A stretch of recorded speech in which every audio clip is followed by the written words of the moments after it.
It's your boy in the house. I'm here in studio, okay? So Molly should be happy for that. She's not alone. I am happy. Your boy is here. I told you I'd be back. We got NBA playoff stuff to talk about. I got my man Doggy in the house, as in Mad Dog Russo. But guess what? He ain't even the big dog in the building. My man Snoop Dogg is in the house. I got Doggy with the dog, with Molly, and yours truly.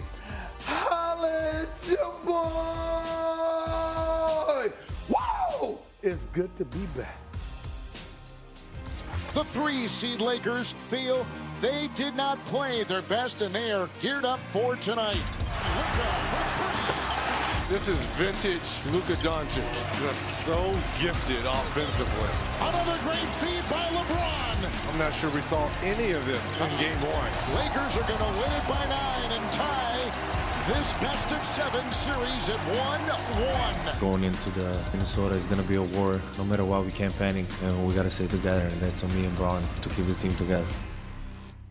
All right, you know I'm hyped up right now, not just because of the NBA playoffs, not just because of the NFL draft. I've got Mad Dog and Stephen A in studio, and Snoop, and my guy Wendy joining us. Good. This is First Take. That's what I'm talking about. What's going on, Wendy? It looks like you're being held against your will, but I'm confident that you're safe and okay. Cleveland in the spring. What am I supposed to say? My goodness. He does look, dare I say, presidential. He does. So interesting. Your mind always goes there. Mr. President. Oh, Presidential mugshot. Yeah, that's more like it. Wendy, you and I are seeing eye to eye. Gentlemen, we had some good NBA action. Let's dive into it. How about those Lakers? Said they collectively got smacked in the mouth by the blowout loss to the Timberwolves in Game 1. Game 2 is all about their response, and LeBron loved his team's tenacity. The Lakers fought back to even their series with Minnesota with a 94-85 victory Tuesday night, much of that thanks to Luka, who led the Lakers to a Game 2 win with 31 points last night. Luka became the second player in NBA history to average 30 points, 10 rebounds, 5 assists in the first 2 playoff games with a franchise, joining Kareem Abdul-Jabbar in 1977 with the Lakers. All right, Essay, here's what I want to know. Are you higher on LA, or are you just more down on Minnesota? Well, listen, give LA its props. Give J.J. Redick his props for having these brothers ready. His profanity-laced tirade in the fourth quarter, they deserved it because they were taking their foot off the gas.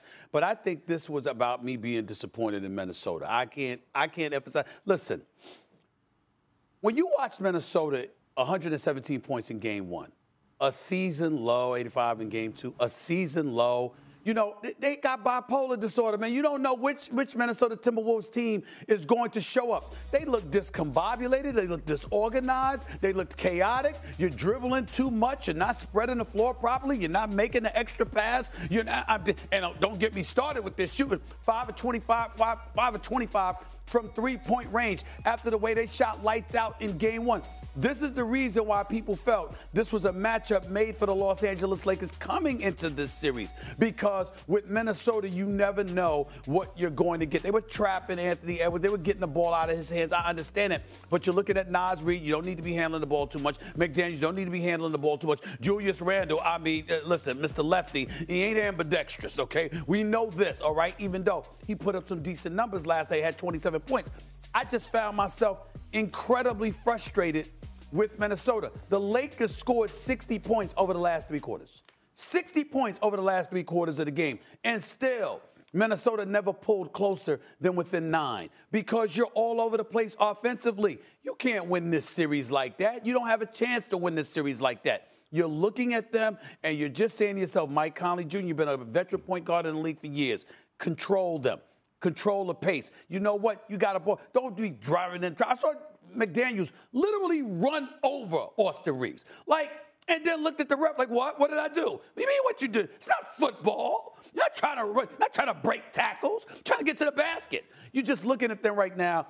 And I was just turned off, Wendy and Doggy, about how chaotic they look. That is not a team that would beat the Lakers in this series. 100%. They were self-satisfied that they got the split with the first game on Saturday night where they made 1,000,000 threes.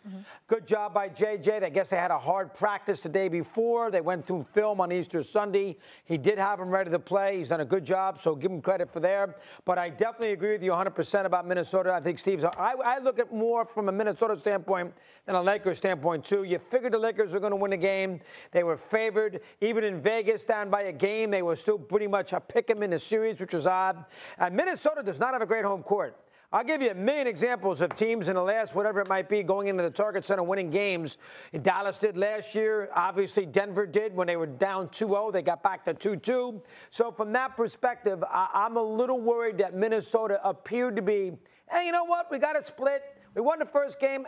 We'll go out there and play, and we'll see. Maybe we'll have a chance in the fourth quarter. And I think they didn't come with that urgency that you like to have. They were out of the game right away. The game was not competitive after the first quarter. That's one of those playoff games. You watch the first quarter, you've seen it all. But I'm with Steve 1,000%. Me, it's more about the T-Wolves than about the Lakers. It really is. Brian? I hated watching this game. It was 12:30 in the morning. And it was close enough that I had to keep watching it, but neither team was impressive down the stretch. I will give the Lakers credit. This was a must-win game for them. Luka came out and was awesome in the first quarter.